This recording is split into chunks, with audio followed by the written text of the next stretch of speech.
வாழ்க வளமுடன். அனைவருக்கும் வணக்கம். இன்னைக்கு ஒரு பாசிட்டிவான பதிவு தாங்க பார்க்க போறோம். சனீஸ்வர பகவானும் குளிகையும் யார் யாருன்னு இன்னைக்கு நம்ம தெரிஞ்சுக்க போறாங்க. பொதுவாகவே நவகிரகங்கள்லயே ரொம்ப சக்தி வாய்ந்தவர், சக்தி பெற்றவர் அப்படின்னா சனீஸ்வர பகவானை தான் சொல்லுவாங்க. இதனாலேயே பார்த்தீங்கன்னா தேவர்கள்ல இருந்து மனிதர்கள் வரைக்குமே சனீஸ்வர பகவான் அப்படின்னாலே வந்துட்டு ஒரு லேசான ஒரு பயம் இருக்கிறது உண்மைதாங்க. உண்மையாகவே சனீஸ்வர பகவான் ஒரு நேர்மையான ஒரு நல்லவரும் கூடங்க, ஒரு நல்ல தெய்வம், ஒரு நல்ல கிரகம்னு கூட சொல்லலாம். நேர்மையான கிரகம் அப்படின்னா சனீஸ்வர பகவானை தான் முதல்ல நம்ம சொல்லுவோம்.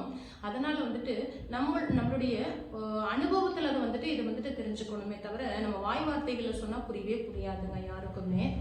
இப்பெல்லாம் யாருங்க வாயில சொன்ன கேட்குறாங்க? அடிக்க வேண்டிய இடத்துல வந்துட்டு அடிச்சாதான், அடிச்சு சொன்னாதான் வந்துட்டு சில விஷயங்கள் எல்லாமே மனிதர்களுக்கு புரியுதுங்க. நோ தியரி ஒன்லி ப்ராக்டிக்கல் அப்படிங்கிற ஒரு ஜென்ரேஷனுக்குள்ள தான் இருக்கிற நம்மளே. அதனால வந்துட்டு சனீஸ்வர பகவான் இப்படித்தான் வந்துட்டு நம்மளுக்கு உணர்த்துவாருங்க. அதாவது நீ வந்துட்டு தப்பான வழிகளில் போயிட்டு இருக்க, அதில் போய் நீ வந்துட்டு போகாதேன்னு தடுக்க மாட்டார். நீ போய் அடி வாங்கிட்டு வா, அதுக்கப்புறம் வந்துட்டு உன்னோட வாழ்க்கையோட சூழ்நிலைகள் உனக்கு தெரிய வரும். திரும்ப அந்த தப்பை நீ பண்ண மாட்ட, நேர்மையானவனா மாறுவ. அதுக்காகத்தான் வந்துட்டு அவர் வந்துட்டு அடிகள் கொடுக்குறாருங்க நம்மளுக்கு.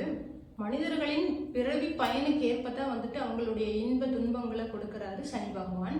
சனீஸ்வர பகவான் பாத்தீங்கன்னா ஒருத்தருக்கு வந்துட்டு கருணை பண்ணணும், கருணை காட்டணும்னு நினைச்சிட்டாருன்னு வச்சுக்கோங்களேன், பிச்சைக்காரனா இருக்கக்கூடிய நம்மளை கூட ஒரு சாதனையாளரா மாற்றி கொண்டு போயிடுவாருங்க. அவ்வளோ பெரிய சக்தி மிக்க நேர்மையான ஒரு கிரகம். இப்படிப்பட்ட சனி பகவானுக்கு வந்துட்டு அவரை குளிர்விக்கிறதுக்கு, அவருடைய அருளை பெறுவதற்கு நம்ம என்ன பண்ணணும்னா, சனிக்கிழமை தோறும் மறக்காம வந்துட்டு ஒரே ஒரு பிடி சாதம், அதுல கொஞ்சமா கருப்பு எள் சேர்த்து கொஞ்சமா ஒரு ஸ்பூன் தயிர் விட்டு ஒரு பிடி சாதத்தை நீங்க காக்காய்க்கு வைங்க.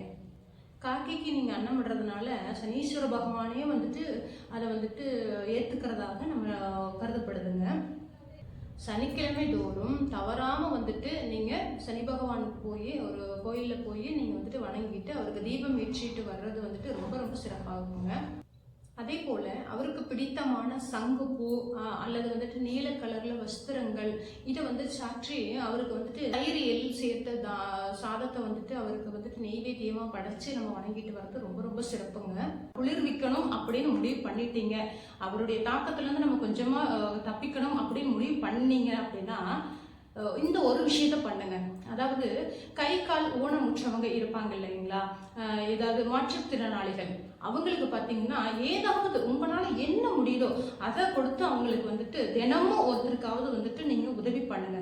அப்போ உதவி பண்ணும்போது அவர் ரொம்ப ரொம்ப மனம் மகிழ்வாருங்க. ஏன் அப்படின்னா அவரே ஒரு மாற்றுத்திறனாளி தான்.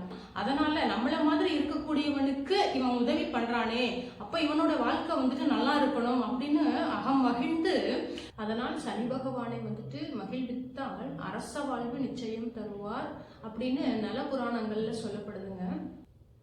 இந்த சனி பகவான் நம்மளுக்கு கொடுக்கக்கூடிய துன்பங்களையாகட்டும் அனுபவங்களை எல்லாமே வச்சு நம்ம ஒரு முதிர்ச்சியான ஒரு ஆள் ஆயிடுவாங்க. நம்ம ஒரு 10 பேர்த்துக்கு ஒரு யோசனை சொல்ற அளவுக்கு அறிவாளி ஆயிடுவோம்னா பார்த்துக்கோங்களேன். அப்ப எந்த அளவுக்கு நம்மளை வந்துட்டு மெருகேற்றிட்டு இருக்கிறாரு.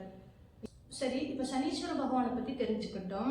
இனி அடுத்தது குளிகை அப்படிங்கிற ஒரு கிரகத்தை பத்தி தெரிஞ்சுக்க போறோம். அவர் யாரு? இவங்களுக்கும் சனீஸ்வரனுக்கும் குளிகைக்கும் என்ன சம்பந்தம் அப்படின்னு பாத்தீங்கன்னா, ஒரு முறை ராவணனின் மனைவி பாத்தீங்கன்னா மண்டோதரி, அவங்க கர்ப்பவதியா இருந்தாங்க. அப்போ பிரசவ காலம் வந்துட்டு வரவே இல்லை, அவங்களுக்கு பிரசவம் ஆகுறதுல ரொம்ப ரொம்ப தாமதம் ஆகிட்டே போகுது. அப்ப என்னடா இது இன்னுமே பிரசவம் ஆகவே இல்லையே அப்படின்னு சொல்லிட்டு ரொம்ப வருத்தப்பட்டு இருந்திருக்காரு. அப்ப வந்துட்டு ராவணனுடைய குருவான சுக்ராச்சாரியர்கிட்ட வந்துட்டு இதை பத்தி பேசுறாரு. ராவணன் என்ன பண்ணலாம், இன்னுமே வந்துட்டு பிரசவம் ஆகலையே அப்படின்னு கேட்கிறாரு. அப்ப அவரு சொல்றாரு, சுக்ராச்சாரியர் சொல்றாரு, அதாவது 9 கிரகங்களும் 9 கோள்களும் 9 நவகிரகங்களும் என்னைக்கு வந்துட்டு ஒன்றா இருக்கிறாங்களோ அன்னைக்கு உனக்கு ஒரு மகன் பிறந்தான் அப்படின்னா, இந்த மாதிரி ஒரு நேரத்தில் அவன் பிறக்கும் போது அவன் அதிபயங்கரமான ஒரு பலசாலியா ஆவான். அது மட்டும் இல்லாம அதி புத்திசாலியாவும் ஆவான். அவனுக்கு வந்துட்டு இறப்பே கிடையாது அப்படின்னு சொல்றாருங்க. இந்த ஆலோசனையை கேட்ட ராவணன் என்ன பண்றாராமா, உடனே வந்துட்டு இந்த அவர் தான் வந்துட்டு எல்லாத்தையும் வந்து அடிதடியாக தான் மூவ் பண்ணுவாரு. அதனால எல்லா நவகிரகங்களையும் பிடிச்சிட்டு வந்து ஒரே கூண்டுல போட்டு அடைச்சிட்டாராம்.